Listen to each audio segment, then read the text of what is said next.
eu sou Emanuele Garrido, Alckmin Leão, e eu gostaria de te convidar para tomar mais um Café com Vida.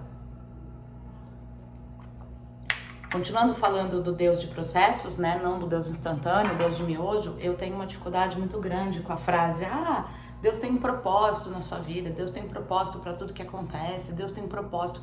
Eu tenho realmente muita dificuldade com isso, principalmente quando eu tô passando pelos apertos da vida, né? Talvez porque eu tenha ouvido isso desde muito novinha, porque eu nasci e tive um tumor, né, nos olhos desde muito pequena e acabei ficando cega aí a partir dos 6 meses de idade.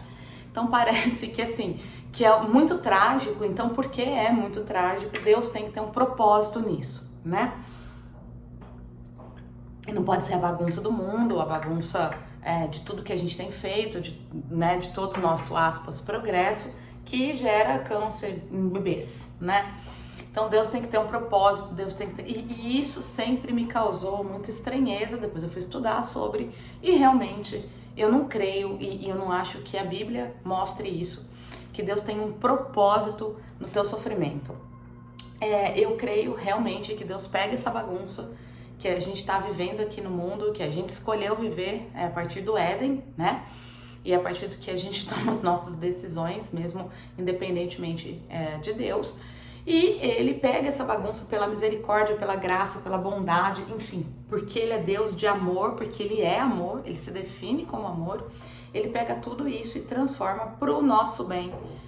Mas para o nosso bem, esse bem é que a gente seja cada vez mais parecido com Jesus Cristo, aquele mesmo que foi para a cruz, né? Então, é esse o propósito que eu vejo no nosso Deus. A questão de quando você está sofrendo, você ficar tentando achar sentido, tentando achar propósito de Deus nisso, para mim me faz mais mal, e eu tenho visto pessoas, conversado com pessoas que têm experimentado mais sofrimento em cima do sofrimento real, exatamente por causa disso. Por isso que eu quero falar do Deus não instantâneo, do Deus não miojo, né? Pro Deus de processo, pro Deus do slow food, por assim dizer, né?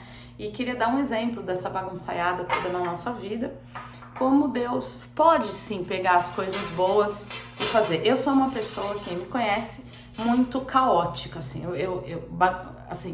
eu sou organizada, minha casa é organizada, eu juro, né? Mas eu não tenho as coisas no lugar, eu não tenho isso. Seria muito mais fácil a minha vida se eu fosse uma pessoa metódica, mas eu não sou. Então eu tava me arrumando num compromisso muito sério e fui colocar esses brincos aqui, tinha colocado tal, e tava procurando efetivamente esse anel aqui, né? E queria muito colocar esse anel, porque combinava, enfim, porque eu queria colocar e não achava, não fazia nem ideia. Claro que eu tinha procurado no lugar onde deveria estar, claro que não tava, porque sou eu, né? E aí, tá bom, eu tava terminando de arrumar o cabelo e passei a escova, sei lá, o que eu fiz, eu não sei até hoje, que esse brinco aqui do lado esquerdo caiu da minha orelha. E eu não ouvi ele cair, porque é uma das coisas que eu optei na minha casa, por ter piso frio, porque qualquer coisa que caia faz barulho, né? E aí, tá bom, não achei, falei, vixe, vou ter que colocar outro brinco, queria outro brinco também da mesma cor, né, com a mesma cor, pra combinar com a roupa, e fui atrás desse brinco aqui, que também não tava no lugar, mas diga-se que ele estava junto com esse anel aqui. E depois eu voltei pro lugar onde o brinco caiu e eu achei esse outro brinco aqui, então eu fui do jeitinho que eu queria com esse conjunto aqui, né, do anel e o brinco aqui certinho. Então assim, Deus tem um propósito de eu ter caído o brinco? Não, mas ele sabe que eu sou um ser caótico, como todos nós somos, em relação a ele, né? E ele resolveu colocar o dedinho, modo de dizer, tá, gente?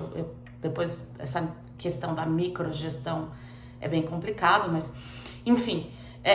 E eu fui com o brinco e o anel, porque um dos brincos tinham caído. Então, ele pega essa bagunça que a gente tem aqui e ele faz uma coisa nova com isso, se a gente quiser, se a gente deixar, se a gente estiver disposto a enfrentar realmente o processo.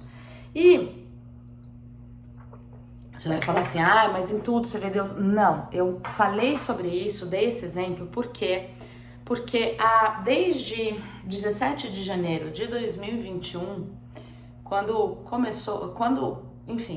eu experimentei o caos, assim, eu tinha experimentado um desmoronamento de vida aí, bem sério, e eu comecei a fazer a seguinte oração: Deus, me dá olhos de ver, né? Olhos de ver a sua atuação, porque pra mim, eu não sei como é pra você, mas é muito difícil esse Deus invisível, né, e real, que a gente adora, que a gente ama, enfim, que nos ama. Então eu falei, Deus, me dá olhos de ver a tua atuação no meio do meu caos de vida, porque eu realmente, eu não via Deus, eu não via a atuação, não via a atuação do bem na minha vida, né?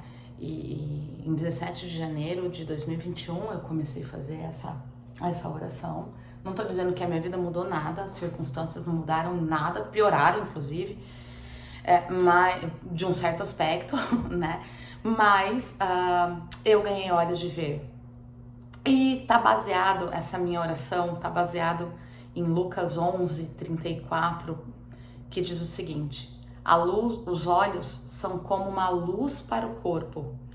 Quando os olhos de vocês são bons, todo o seu corpo fica cheio de luz. Porém, se os seus olhos forem maus, o seu corpo ficará cheio de escuridão, na linguagem de hoje, tá? Então, eu pedia olhos de ver, olhos bons para o meu corpo ficar cheio de luz. Me dá olhos de ver a atuação, a sua atuação, Deus, nesse caos que eu tô vivendo, né? E eu vou dizer pra você, por isso que eu dei o exemplo do brinco e do anel, porque quando eu peguei, assim, quando eu achei o anel junto com outro brinco, eu ri e falei, meu Deus, olha só como as coisas se acertam na vida da gente. Quando você perde um brinco, quando você, enfim, quando as coisas não saem exatamente do jeito que você gostaria, mas no final chega como você gostaria, exatamente com o conjuntinho de anel e brinco que eu tinha me proposto a sair. Isso são olhos de ver. Poder ver esse simbólico da atuação de Deus numa coisa trivial, como achar um brinco e um anel, né? Então eu te convido de verdade, no meio da sua vida, no meio do... Não sei onde você tá, você pode estar numa felicidade muito grande, numa tristeza muito grande, ou numa vida meio a meio, tá tudo bem. Mas onde você tá, quando você estiver assim vendo esse vídeo, eu te convido a fazer essa oração. Senhor, me dá olhos de ver. E se proponha a ver a atuação de Deus nas mínimas coisas na sua vida. Esse Deus de processo que vai juntando toda a nossa bagunça, nosso caos, seja por nossas escolhas, seja por escolhas das pessoas que influenciam as nossas vidas, seja pelo caos mundial mesmo que a gente está vivendo. Mas Deus é um Deus que pega esse caos e transforma em coisas boas quando você pede olhos de ver, pede olhos bons para Deus, olhos de ver bondade, mesmo em meio ao caos. E aí todo o seu corpo será cheio de luz, porque se você estiver no caos ou mesmo na felicidade e vir só as coisas más, não adianta, você pode ter a maior alegria do mundo, que seu corpo vai ficar escuro, que você vai ficar escuro, que você vai ficar triste, porque os seus olhos são maus e traz maldade, foco na maldade no seu corpo. Então peça a Deus que o Espírito Santo te encontre aí assistindo esse vídeo, te abençoe, toque no seu coração, e eu te proponho, comece a fazer, marca a data que você começou a fazer essa oração e anote as experiências quando Deus te der esses olhos de ver. Amém? Até o próximo, que Deus possa fazer muita diferença na sua vida.